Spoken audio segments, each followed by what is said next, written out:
Hello, everybody. Thank you for joining me here at the First Alert Desk this fine Tuesday. June 27th is the date. Only a couple more days before we are in July, which is insane to even think about that we are already, I guess, halfway through this year. My name is Devlin. I'm an anchor here with Atlanta News First. We're going to talk about some stories here coming up, top stories. We are here every weekday, 8 o'clock p.m. We show up, either myself or Savannah Louie is talking to you guys about some of the big stories here in the Metro and on a national and sometimes international stage.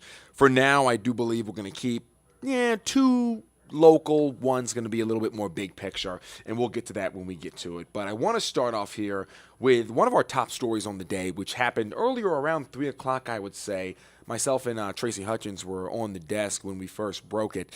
A sinkhole opened up in the middle of Midtown Atlanta and swallowed an SUV. Two people inside were just trying to go get pizza on Ponce Avenue, and this is what they were met with. It wasn't there until they made that turn. We're assuming the weight of the SUV made the road underneath them collapse. It was about 6 feet deep, according to the people who were there on the scene. Crews were able to eventually tow that SUV out of that hole, and thankfully nobody was injured in what appears to be a collapse, a 6 foot, 7 foot collapse of the roadway there. Ponce, mind you, a very, very popular, busy thoroughfare for Midtown Atlanta. If you are familiar with that area, a lot of shops, a lot of restaurants, and this remains. They have not fixed this hole yet, so those lanes right now are closed off, and if you're traveling through that area, you're asked to avoid Ponce right there in that stretch, because you will very likely have traffic delays in that area. No word on what caused the sinkhole yet. Mind you, we did get a lot of rain over the weekend. There was that massive downpour Saturday that hit most of north and central Georgia. You probably remember, I think it hit right around 6 to 8 was really when the rain really started to pound us. And there was water in that hole, according to witnesses, but that could have easily been leftover rainwater just as much as it could have been some exposed piping from the weight of the roadway and the SUV collapsing downward. Again, we're not sure exactly what's going on yet, but once we figure out what caused that sinkhole and what the city of Atlanta is doing to fix it, we'll let you know. Bottom line, that couple from Cartersville, they were going to get pizza. They are okay tonight. Nothing going on there. Just, I'm sure, pretty scary to just be driving 1 second and then be in a hole the next there. The next thing I want to talk to you guys about here is the national story I was mentioning earlier. Excuse me.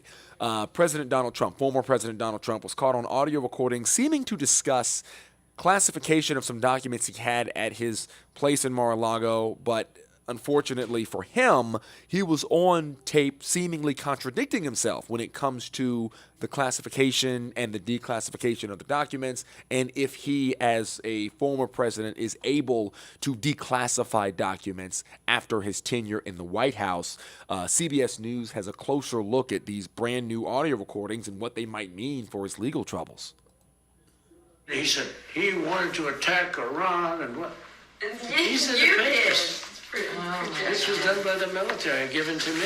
A 2-minute recording of Donald Trump could prove to be key evidence in Special Counsel Jack Smith's indictment of the former president over alleged mishandling of classified documents. According to the indictment, the recording from 2021 captured a conversation Trump had at his New Jersey golf club with a book writer, a publisher, and 2 staffers, none of whom possessed a security clearance. Let's see here. Yeah. I just found, isn't that amazing? This totally wins my case, you know. Mm-hmm. Except it is like highly confidential, secret. This is secret information. Look at this. The recording appears to contradict Trump's recent claim he didn't have any documents with him. I didn't have a document per se. There was nothing to declassify. These were newspaper stories, magazine stories. Trump has repeatedly insisted he declassified any documents he may have had, but in the recording, See, as president, I could have declassified. Yeah. No, I can't, but this is Yeah, classified. yeah. earlier this month, former President Trump pleaded not guilty to 37 counts stemming from this case. And a spokesperson for his campaign says the recording shows he did nothing wrong. He's going to say that he never had a document in his hand up in Bedminster, New Jersey, and that he was just waving around some papers willy-nilly. The Justice Department wants the trial to begin in December.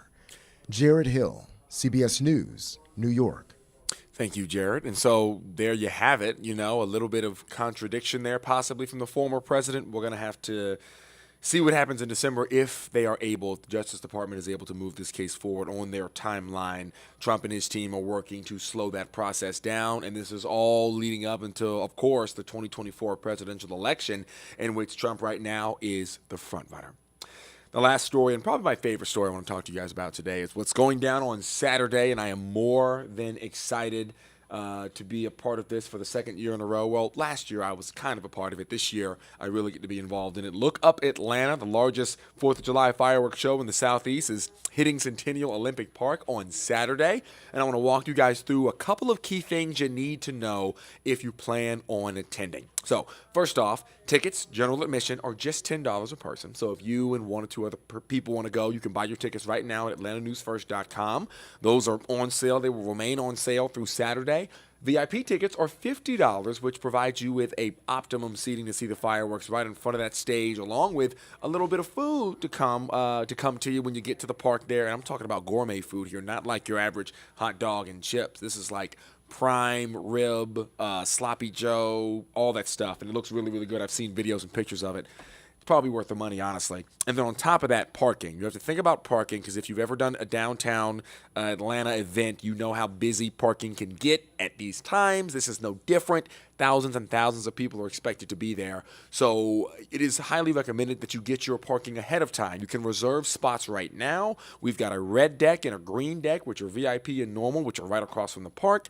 You can also park at some of the other public spaces down there in Atlanta, but those are probably going to cost you a little bit more than the $10 that these decks are being reserved for. Look Up Atlanta are going to cost you. And again, you can order that all ahead of time. That is the best game plan. Unlike last year, this year you are not allowed to bring your pets or tents or coolers or anything of that nature, and you have to bring bags that are smaller than 12 by 12 by 6. Clear small bags are going to be the best option, because those will allow you to pass through security very quickly without any slowdown, so you and your family will be able to get into the park and see these fireworks very quickly and efficiently. So if you don't plan on going to Centennial Olympic this Saturday, I'm not going to hold it against you. You can still watch it on Peachtree TV and ANF all through Saturday evening. Our coverage begins at 6 o'clock that evening. We're going to be right on your TV screen. We have the entire Atlanta News First team working on this one to bring you the live coverage of that fireworks show. It is going to be phenomenal, bigger and better than last year. All we're hoping, fingers crossed, that is the case. And so the last thing that we really need to pray on is that this weather will cooperate with us here this weekend. We've got a couple of first alerts actually in the forecast that may or may not slow us down. You know how weather is. It's really, really hard to predict when you're this far out, but I'm not a meteorologist. Thankfully, we have a meteorologist right here who can talk a little bit about what this week's going to look like, other than Saturday having a first alert with storms in the forecast. We do know it's going to be very, very hot. That's going to be really the main thing, right, Patrick? A lot of heat. Man, I am not ready for this. I was enjoying the cooler June, and unfortunately, temperatures are just deciding to just go crazy for the next couple of days, and that's going to lead to some uncomfortable temperatures and some higher dew points, which means it's going to be a little bit more humid. And then the setup also means that we could see the potential for some thunderstorms later on in the week, some of which could be stronger because, once again, lots of heat, lots of humidity. That's energy for these thunderstorms to tap into. So I don't expect it to be widespread, but anything that does fire up could be a bit aggressive. So we'll have to be on the lookout for that. For all of these reasons, there are lots of first alerts in the forecast as we look down the pipeline. I do think tomorrow will be quite nice. Actually, it's almost going to be a carbon copy of today. The only difference is we're going to add a few more clouds as we head into the afternoon. But extending the forecast out, Thursday, we're going to have that chance for some showers and thunderstorms, and the temperatures are going to creep up a little bit. Humidity, bringing those heat indices to near triple digits Thursday. I don't think that it's going to be a widespread triple-digit heat index day, but by Friday and Saturday, I do think that the bulk of North Georgia is going to be somewhere near or actually into the lower triple digits, which means that we could see some heat advisories come down the pipeline as we look closer to the weekend. I'm really watching Friday and Saturday because we could see some isolated heat advisories. Here's the setup.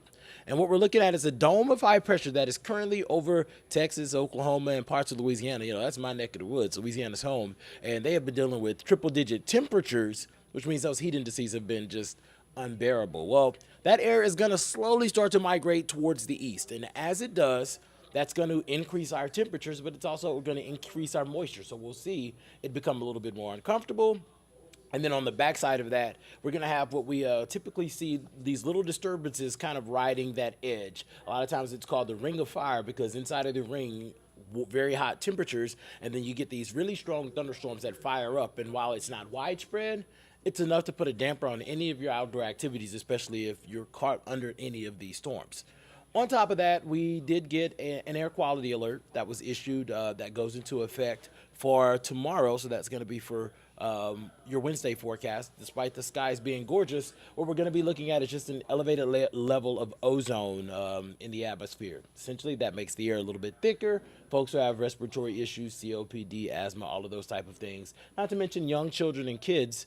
It makes it harder for them to breathe whenever you have that elevated level of ozone. And that's typically highest in the late afternoon and early evening. So whether that's taking the kids to the playground, to the pool, or if you're a person who has a respiratory issue, you're not going to want to do anything that exerts a whole lot of energy outside, because it's going to be a little bit thicker out there. Meanwhile, gorgeous sky views throughout all the day parts. A few more clouds around tomorrow. We're going to start off warm in the low 70s as you're clocking in, and then we're going to quickly get into the mid 80s by lunchtime, which means the 90s are just around the corner as we head into the afternoon. I do believe we'll top out somewhere around 92 degrees. Unfortunately, Thursday, we'll see temperatures climb a little bit higher, but we're also going to start to watch for some of those isolated cells that are going to be pushing down scattered showers and thunderstorms along this little system as we head into the afternoon. I think we're good through 12 o'clock, but once we get into the later part of the afternoon, you can kind of see guidance picking up on this aggressive line of showers and storms. We're going to be concerned about the potential for some of these winds to be a bit breezy because you can see that bowing feature there on the map. Meanwhile, temperatures are still going to get into the 90s despite that little bow and those showers and storms. Eventually, all of that starts to clear out as we head into the evening, and we'll see temperatures on the milder side, or on the warmer side, upper 60s, low 70s through the overnight. And then more of that energy sliding through Friday evening. We'll get a break, and it'll be dry for the bulk of the day Saturday, but more of that instability slides through late Saturday. And then Sunday looks to be the day where the clouds and the instability is going to be around the longest. I don't think any day is a washout. I think most of these days are going to be sunny and hot before the storms come in. Sunday looks to be the day where there's lots of clouds around and scattered showers and storms. So we have temperatures a little bit cooler because of that, but still expecting these heat indices to just be uncomfortable. And a lot of times we talk about heat indices, feels like temperatures, and everybody's like, what are you talking about? So just for a frame of reference, let's say that you go outside and you start sweating. Sweating essentially is your body's way of regulating your temperature. Whenever you have all of this moisture in the atmosphere, what your body experiences essentially ends up being a temperature that is higher than what the thermometer is saying, because of your body's trying to catch up with the process of cooling itself off. So whenever you have high dew points, high humidity, it's going to feel like 95 on Friday, but it's going to be 95, but feel as high as 103 during the afternoon. Once you get to around 95 to 100 degrees, as far as these heat indices, heat-related illnesses become possible. And the hotter you get, once you get north of 105, it's easier to see folks get heat-related illnesses. So with it being hot and it being a holiday weekend, listen, y'all, I know y'all are trying to get out into the streets, whether that is going to the pool, going to the barbecue, or just going out. I mean, there's a lot of stuff going on, including look up Atlanta. It's going to be imperative that you hydrate, because one of the best defenses against all of these heat-related illnesses is to stay hydrated. You're going out and about, look for shade. Keep your first alert weather out with you, because there are some showers and thunderstorms in the forecast in these late afternoons and evenings as we head towards the end of the work week. So if you have that app, it'll tell you when those showers and storms are firing up, and that's going to give you a heads up that, you know what, you need to actually seek shelter, get from out in the open, get from underneath trees, and get inside. All of those things are going to be important on a holiday weekend, especially since this isn't a cohesive line moving in at one time. This is going to be multiple different rounds of showers and storms, just kind of riding the wave, essentially, of this ridge. It's going to be important that you get as much of a heads up as you can, and that's the purpose of our app. So with that being said, here's that 7-day forecast where, of course, your weekend is in view. It shows you these first alerts that we're going to be tracking as we head towards the end of the work week, Thursday, Friday, Saturday, all for the same reasons. higher temperatures, higher humidity, and then the potential for these afternoon and evening showers and storms, all of which could put a damper on anything that you're doing outdoors. Unfortunately, this pattern doesn't really change a whole lot, so we're going to keep that rain chance in the forecast on Sunday. That could eventually become a first alert as well, because guidance is trending towards a wetter resolution for Sunday. We'll continue to fine-tune that forecast. That's still 5 days away. Meanwhile, Monday and Tuesday, as folks are looking to celebrate July 4th, we're still going to be hot, and we're still going to be dealing with some humidity and some of these afternoon showers and storm opportunities. So unfortunately, tomorrow is our last day that we know is going to be a dry day. It's going to be the last time that we're not dealing with any of these little discrete cells firing down. So you'll want to enjoy that for sure. And of course, check back with us before the end of the weekend as we continue to get more data on these different storm opportunities through the rest of the week. For now, I'm going to leave you with our 7-day forecast. Meteorologist Fred Campagna is going to have an update on some new information that we're just getting in at 9 o'clock on Peachtree TV. Have a good night.